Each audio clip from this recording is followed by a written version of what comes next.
Today, I have something very interesting I'd like to share with all of you, and it has to do with the Adelson case. So, if you're an Adelson trial watcher, well, this is going to be definitely something of interest to you.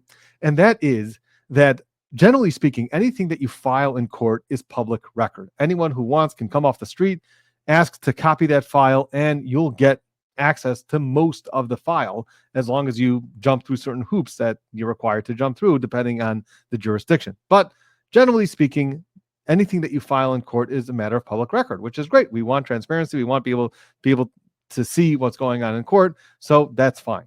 There are certain times where you can file something called under seal. You file it in a way that it's going to be protected from the public view. Public view cannot see it. So this is just something for the judge to see, for the attorneys to see, and that's it. There's no way that you can get access to those documents unless it becomes unsealed. So this is just procedurally what you have to do in order to file something under seal. And eventually, if there's a reason why you need to unseal it, you can unseal it. Okay, so these are just legal jargon and procedures that has to be followed. But the bottom line state remains the same. Something that is under seal means you're not going to be able to see it. Once it becomes unsealed, then we are able to see it. Well, there was a filing that was filed under seal. This was a motion that was filed on behalf of Donna Adelson by Dan Rashbaum. So when Dan Rashbaum was still representing Donna Adelson, he filed a motion to exclude Robert Adelson from testifying in Donna Adelson's trial. So who is Robert Adelson, in case you're new to the case? Robert Adelson is one of Donna Adelson's children. Donna Adelson had a number of children, Wendy, Charlie, and also Robert. And Robert is estranged from his mother, Donna Adelson. He's estranged from the family. Now, what happened? Well, what happened is that Robert Adelson was dating someone, and Donna Adelson appeared. Again, these are from the reports that I've seen. I don't have any intimate, direct knowledge about this, but this is from the reports that Donna Adelson did not exactly approve of Robert Adelson's fiance, girlfriend, whatever you want to call her, and therefore kind of injected herself into the middle of that relationship, and I guess convinced Robert Adelson to break up with her and marry somebody else. He did marry somebody else. That lasted very, very short time.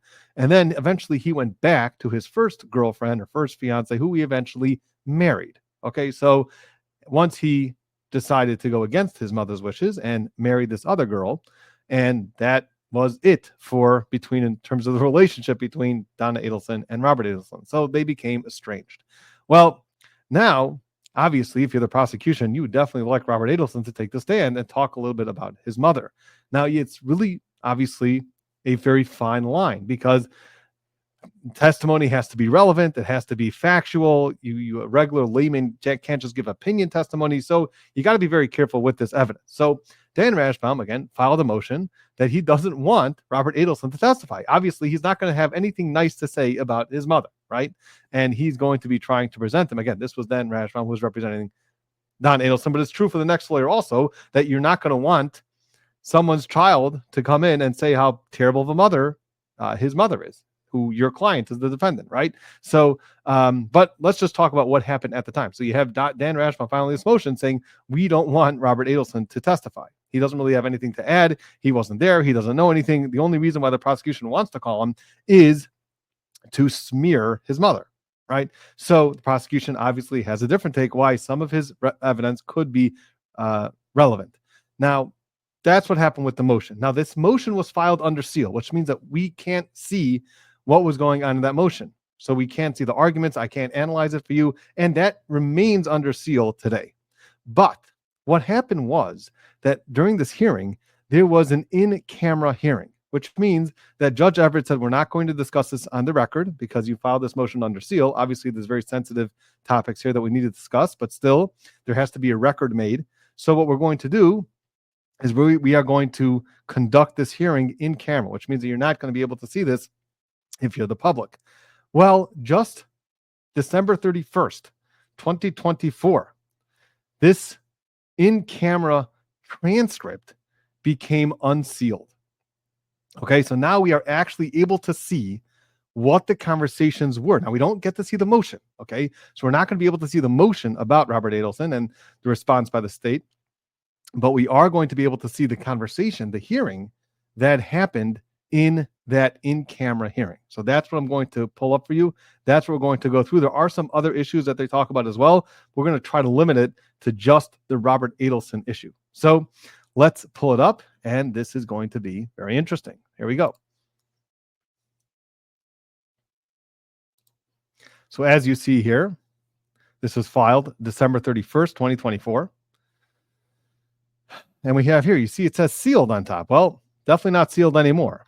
And this is, you see the proceedings are an in-camera motion hearing. This happened before the Honorable Stephen Everett. And it is, date is September 6th, 2024. So that's what happened. If you want to go back and see some of the actual hearing that happened that was open to the public, you'll be able to see that September 6th, 2024. But then they went to this in-camera hearing. And here we go. So you see the prosecutor here is Georgia Koppelman. You got Sarah Dugan. And then you have representing the defendant was Dan Rashbaum and Robert Morris. Okay, so that's when they were still on the case. So let's see what happens. The court. This is the defense's motion concerning the testimony of Robert Adelson. If you all can make your appearances again. So Mrs. Koppelman says Georgia Koppelman for the state, Sarah Catherine Dugan for the state, Dan Rashbaum on behalf of Ms. Adelson, who is present, and Alex Morris on behalf of Mrs. Adelson. Court. All right, you can make your argument defense. So now this is, again, remember, this is the argument that has to do with the motion that was filed under seal to not allow Robert Adelson to be called as a witness on behalf of the prosecution. So here goes Dan Rashbaum. Judge, I think it pretty much speaks for itself. The papers, we filed them first in response to Ms. Dugan's concerns. And again, you're going to have to try to fill in the blanks here because we don't have access to the motions and the papers. We don't really know 100% what they're talking about, but we still will be able to figure out a lot from these from this in-camera hearing. So here we go. We filed them first in response to Ms. Dugan's concerns. I think we've alleviated those issues. We don't plan on eliciting that testimony unless something very unforeseen happens at trial. So he's talking about some of the response that the state responded to his motion, which, again, we don't know exactly specifically what he's talking about, but they do because they read the motion, they're ready to argue the motion, and therefore they're picking it up kind of where they left off in this motion. So apparently there was something that the state did not want certain testimony to be elicited from, it seems, from Robert Adelson on behalf of the defense, or maybe this is talking about in testimony that doesn't have to do with Robert Adelson, but if it's other testimony, which would then require the state to call Robert Adelson to rebut that. So that could be also what they're talking about here in terms of what Mrs. Dugan's concerns were. Again, we're kind of getting in the middle of everything, so we just kind of have to try to figure out what we are missing here. But that's what I think they're talking about. I think that they're talking about that in response, Ms. Dugan said something about, well, if Dan Rashbaum elicits other testimony that has to do with a specific issue that Robert Adelson can rebut, then we should be able to call Robert Adelson. And therefore, Dan Rashbaum is saying, I'm alleviating those issues. We don't plan on eliciting that testimony. So what that testimony specifically is, I don't know because I don't have the motion again. But that's what I think is going on here. The court, why someone would need to use slurs. So there has to be something with slurs. And again, this is in the middle of a story, so we don't know 100%, but there is something to do with slurs. So Mr. Rashbaum, I can't imagine the situation when that would come up, but if I'm not imagining something and it comes up, then we won't do it before alerting you first and the state sidebar. But I tried to envision situations where it would come up, and I couldn't envision a situation. So I don't anticipate it being an issue, so we indicated that in the motion. And that's, I think, footnote 1, where we indicated our position on that issue. So again, we don't have footnote 1. We don't know specifically what he's talking about, but it seems to be that there is some sort of issue. They're nervous that is going to be brought up, and Dan Rashbaum is saying, don't worry, we're not going to really bring that issue up. With regards to the rest of the motion, and maybe it has something to do with the slur, I'm not sure. With regards to the rest of the motion, we thought it important to educate the court because the last thing that anyone in this room wants is a mistrial. And we think that with this particular witness, given his relationship to the defendant, now very clearly he's talking about Robert Adelson now, and they're talking about other parts of the motion, which again, we don't know, but we're going to try to be able to figure out from this transcript. If there is a misstep here, it would necessitate a mistrial. So Dan Rashbaum is saying we have to be very careful here because since we understand the relationship between Robert Adelson and his mother, Donna Adelson, if he just goes off when he's on the stand and the jury hears things which they were not allowed to hear. So what Dan is saying, if he just goes up because we know what that relationship is like, and he says things that the jury's not allowed to hear, well, then that would necessitate a mistrial, and then we're going to have to do this all over again. And so what we did, to continue, is we summarized every statement that he's made, and we've isolated it for you and for the state into 3 categories. So there was a deposition taken of Robert Adelson. I don't have that transcript. I don't know if you have that transcript. If you're able to get that transcript, I'd love to see it. But there is some sort of deposition that he gave, and therefore there's some statements that he made, and these are based on his deposition. That's probably why the state wants to call him, based on certain things that he said in his deposition, which they assume he's going to testify in court consistently with what he said in his deposition. So the Dan Rajbaum is saying that, look, we summarized the statements that he made, and we put them into 3 categories. And we showed why his opinion testimony, as well as his character opinion testimony, is not admissible. Yeah, generally speaking, a lay witness, in this case, he would be considered a lay witness, even though I think Robert Adelson is a doctor, but they're not calling him as a doctor in this case. So therefore, his opinion testimony in this case about what he feels about Donna Adelson, obviously, is just opinion testimony, and his character testimony, and those are like the ABCs of what you're not allowed to testify about during trial. So Dan Rajbaum was saying, okay, we're separating his statements, and a lot of his statements are just opinion and character attacks on Donna Adelson, and that's not admissible. And then we took a third component, which is potential admissions. Okay, so potential admissions would mean if Donna Adelson said certain things to Robert Adelson, okay, that's a party admission. So that's the defendant's admission, and that generally would be admissible. So what's Dan going to do? What's Dan Rashbaum going to do? What's he going to argue about when it comes to this potential admission? And by the way, I know that he's not representing her anymore. So let's just get that out of the way. This is not old news. This is a proceeding that happened, and it just got unsealed now, and this may have some serious ramifications for the next attorneys who are representing Donna Adelson now. Okay, but anyway, this issue is still an issue for these new counsel, meaning Donna Adelson's admissions that she made to Robert Adelson, which he can testify that she made, that would seem to be 100% admissible. So what are we going to do about that? So let's see what Dan Rashbaum's argument is about that. Okay, and then we took a third component, which is potential admissions, and provided they're elicited in the right way, and they're limited as to the actual admissions. We don't have an issue with those statements coming in. Okay, so now Dan is saying, you're right. Those admissions are actually admissible. And if we're very careful about what exactly he's going to be allowed to testify, specifically what Donna told him, so then, okay, we don't have an issue. He can't have an issue with it because it's textbook admissible.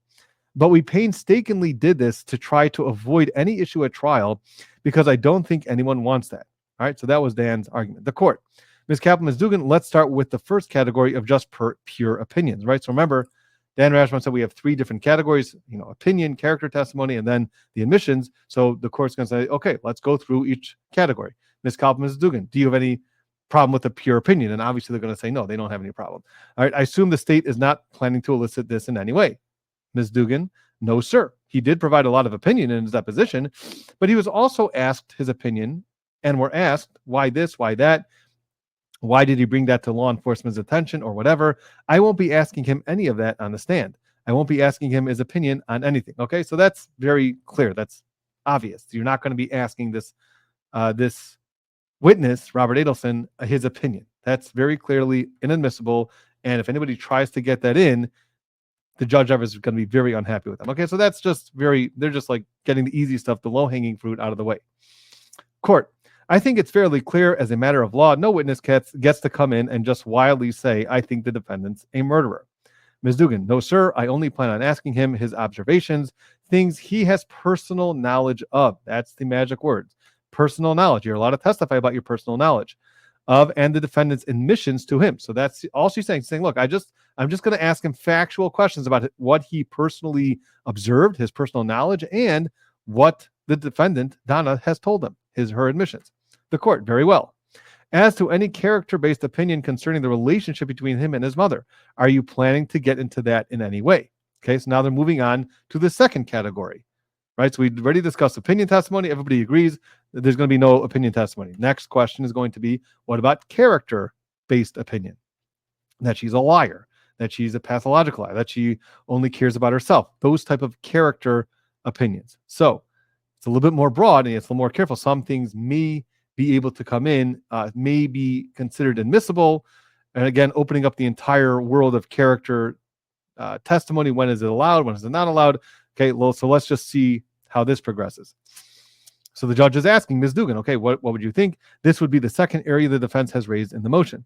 The first, I believe, would just be pure speculative opinion. The second deals with, this is more relationship-based. So this is Ms. Dugan's response. I was going to ask him, they did ask him in the depo, meaning the deposition, and she is Donna Adelson's, is Donna Adelson pretty sharp, or is she someone who is, I don't remember the exact words that he'd used, but I think that they were trying to say gullible. So one of the questions that Robert Adelson was asked in his deposition is Donna Adelson just some old grandmother who's very gullible? Sometimes people picture older people being more gullible. Is she that type that she's just gonna be gullible, or is she very sharp and on point? So that was the gist of the question that was asked of Robert Adelson. So does that go into character testimony? Technically, yes, but is it allowed? Is it admissible in this context? It may be. Because if one of the defenses is going to be, oh, she's just this old grandmother who's very gullible, and she didn't know what was going on, right? If that's going to be the defense, well, they should be able to rebut that by saying, well, we have some testimony here that says that Robert Adelson is going to say that she's not gullible and she's very sharp. So this is what she continues. And he said, no, she's very sharp. So Robert Adelson said, no, his mother, Donna Adelson, is extremely sharp. She's not someone who is gullible or could pull the wool over their eyes easily or something like that. I may ask something like that, which is something he would have personal knowledge of from knowing her. So this is, you're right again. So she's saying this is personal knowledge. Again, it is character, but it's personal knowledge also because he knows her. But I don't plan to ask anything about prior bad acts of her helping conceal a crime and this is when he was cut off. She was cut off. So to just elicit prior bad acts, that is, again, textbook inadmissible evidence for character, right? So you can't just say, oh, is this the type of person who commits crimes all the time? What did he do last week? What did he do, last month? Has he ever been just just does bad acts? That's character testimony that's not allowed in. But there are certain times when prior bad acts would be allowed in, again, for other specific reasons, which we're not going to get into, for this video, like motive, intent, other reasons why they're allowed to come in. But she's saying, look, I don't plan on asking these type of questions. It's just about whether she's gullible or not, which comes from his personal knowledge of her. And you're right, it may be character, but it's important maybe in this context to bring up. Mr. Morris, his answer was actually a lot more inflammatory to that question. So Mr. Morris, again, this is the defense attorney who was co-counsel with Dan Rashbaum up until a certain point. He's saying, "Oh, okay, let's just slow down for a second." His deposition, again, we don't have the transcript. I don't know what his actual verbatim answer was, but he's telling us his answer wasn't just that she's very sharp. His answer was a lot more inflammatory to that question. It was that there's no person who places their own interests first or something like that than Donna Adelson. Meaning, he didn't just say that she's sharp. What he said was that there is no person who places their own interests first over Donna Adelson, meaning Donna Adelson always takes care of Donna Adelson. All right, Ms. Dugan. Well, I would be letting him know where we're not going to, get into any. It's just, is she pretty sharp or is she a gullible? So Ms. Dugan is saying, okay, you're right. That may be a little bit more inflammatory. I wouldn't be asking him to give answers like that. I would prepare him before and say, look, I'm going to ask you, is she sharp or is she gullible? And you're just to answer that question without giving any more commentary. So if he's prepped properly, then Mrs. Dugan is saying, then he should be able to testify about whether she's sharp or gullible. Mr. Rashbaum, I don't think it's admissible, period. Because while he is a doctor, he's not a licensed psychologist. He's not, and then the court says, well, I'll put it this way. So Judge Everett kind of cut off Rashbaum there. Mr. Rashbaum, as a part of the state's case in chief, you may be correct. So the court is saying like this. In the state's case, if the state just wants to put on a case and say that Donna Adelson is a very sharp and not someone who's gullible, then it seems like the Judge Everett is saying we're not going to allow them to call Robert Adelson in their case in chief, which means the state goes first. That's what they call their case in chief. Their first bite at the apple. This is their first presentation of evidence. Then what happens is that they rest, and then it goes over to the defense side. The defense could put on a case, or they can not put on a case. If the defense puts on a case and tries to show that Donna Adelson is just this poor old grandmother who's very gullible, well, then they're going to be able to rebut that. So what the court seems to be saying, what Judge Everett seems to be saying, is that we are not going to allow this as part of their case in chief. But again, depending, and we're going to continue here, depending on what comes out during the defense case as a matter of rebuttal, if any of the arguments are ignorant at that point, it's fair game. So if the defense is going to be that she was completely ignorant to what was going on, and that's going to be the defense in this case, well, the prosecution, the state is going to be able to call Robert Adelson and say, look, this is not an ignorant lady.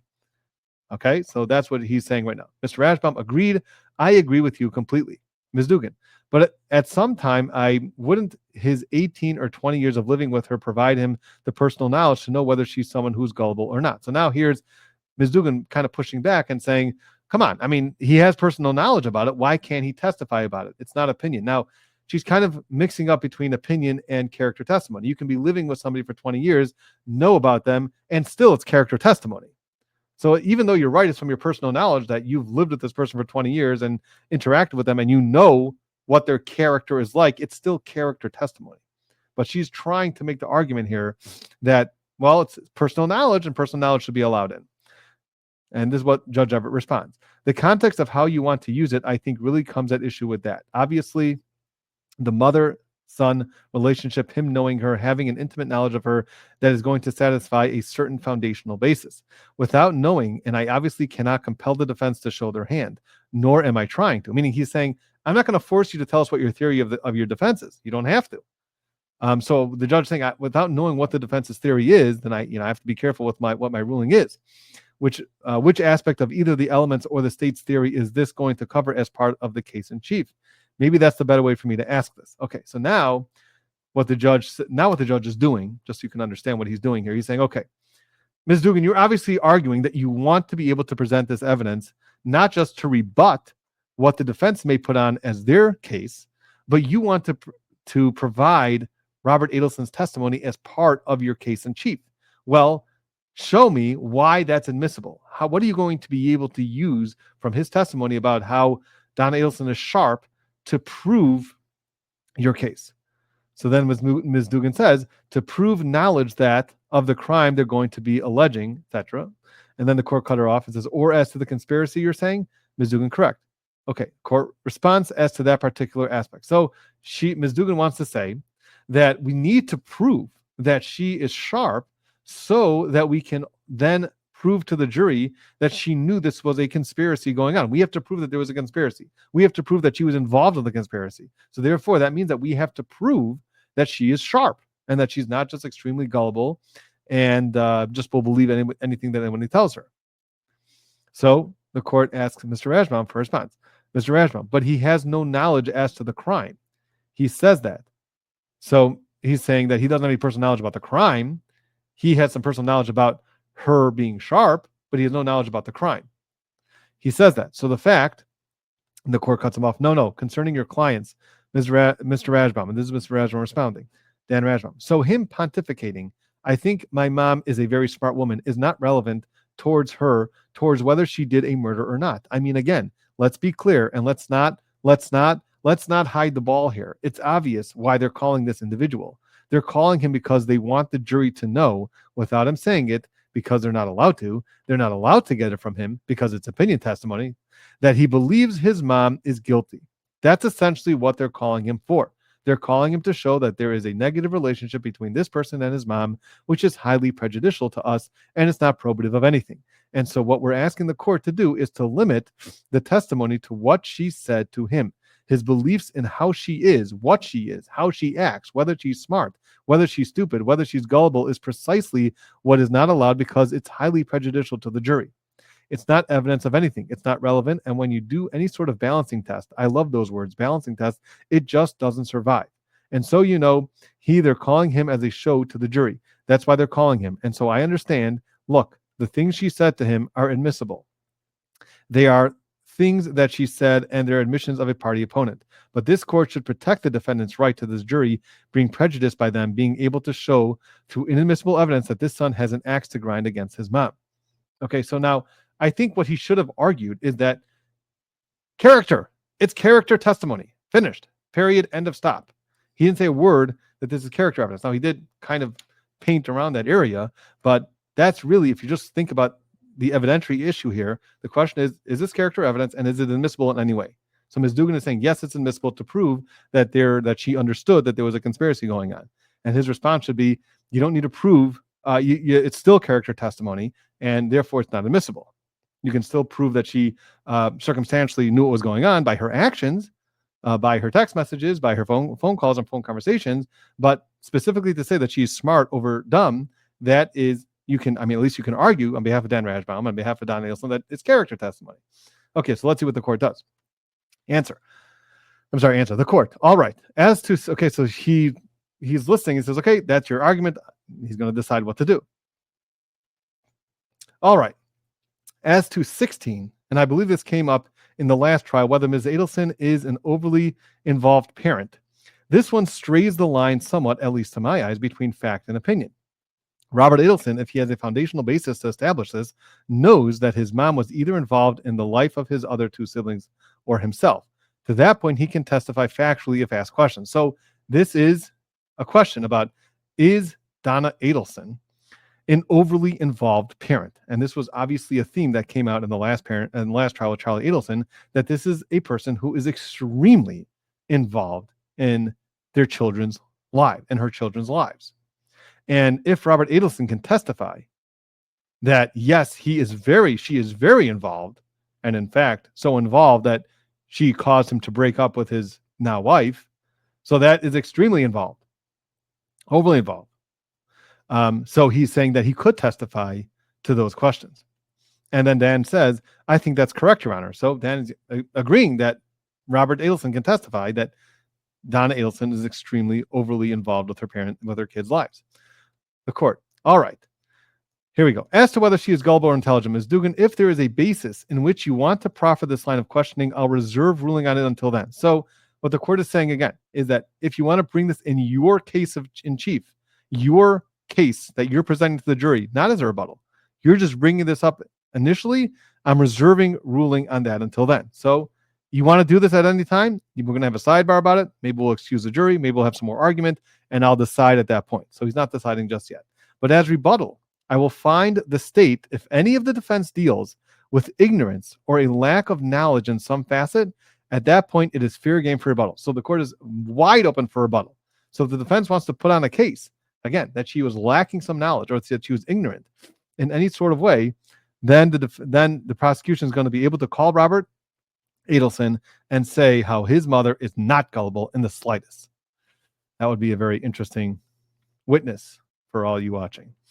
As to the admissions, all of which are identified as 21 through 30 of the motion. So they went through different statements, obviously, in this motion, and that's where the defense is asking to strike some of those statements in case he testifies consistently with those statements. They're asking, that was part of Dan Rashbaum's motion. So this is just kind of reading through reading what's we don't have here, reading between the lines about what that motion contained.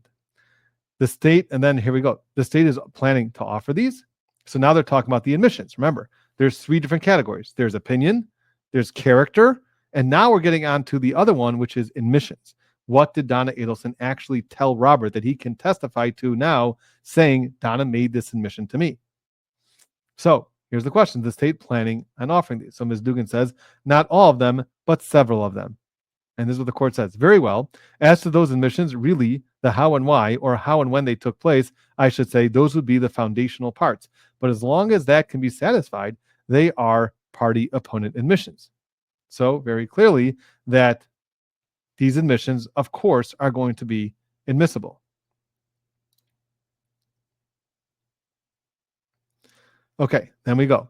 Any other matters that we need to address as to this motion in particular? So this specific motion, we're still on that same motion that was filed under seal, which you don't get to see, but now we're kind of learning a lot of it through this hearing.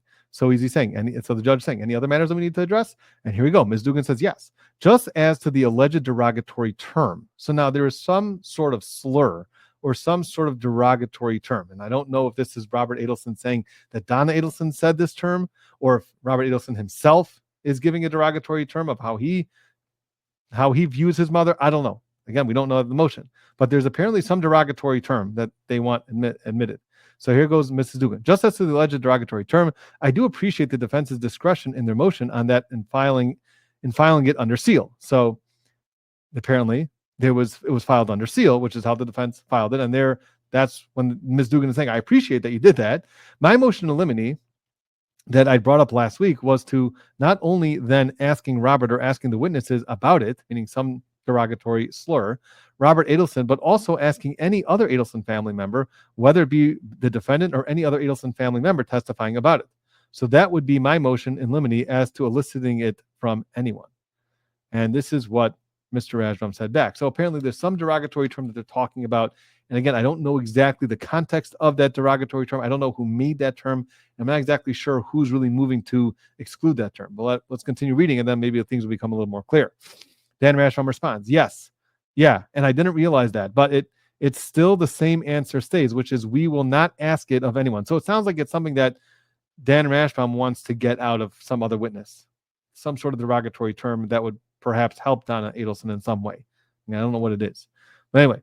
Yeah, and then so this is what Rajram is saying. Yeah, and I didn't realize that, but it's still the same answer stays, which is we will not ask it of anyone unless something comes up, and then we will come to the court before we do that. The court, because of the highly inflammatory nature of putting a racial slur before the jury, similar to you, I can't imagine a context in which this would occur. We would need to handle it at sidebar out of the presence of the jury if it comes up in any way. So if there's any reason at all why this apparently racial slur is going to be able to come in, we're going to be very careful about it. We're going to handle it at sidebar. No one's going to hear about it. And maybe we'll excuse the jury, but we're going to be very careful. Okay. So I think that is, yeah. So then the court goes on to other issues. Okay. But that is at least what it has to do with Robert Adelson testifying. So it definitely seems that the state is actually going to call Robert Adelson this time. And that's going to be a very interesting witness for all of you guys are going to be watching the Adelson trial. That's going to be a witness you're not going to want to miss. You're going to see a lot of, we're going to see a lot of interesting things going on there. What he's going to be allowed to say, what he's not going to be allowed to say. If the defense is going to try to put up a case about how Donna Adelson's a poor, innocent grandmother, he may be called in rebuttal. So a very interesting part of this case. And now we see that he's definitely going to be able to testify at least to certain parts, as the judge just said. And then we're going to be able to see whether he's going to be actually testify a little bit more about Donna Adelson's character. So very interesting to be able to unseal that hearing, to give us a little bit of glimpse into what that motion, the details of that motion was and what it entailed. And now we see kind of what Judge Everett's ruling is. So again, if the state wants to present it in their case in chief, he's still not making a decision about that. There was a part that he definitely is allowed to testify about, so that he's going to be allowed to. The question is, when it comes to this specific line about being gullible or being smart, that's going to be dependent on what the defense argues in their case. So that's going to be it for now. Thank you all for joining. If you haven't yet, please subscribe, like, and we will see you next time.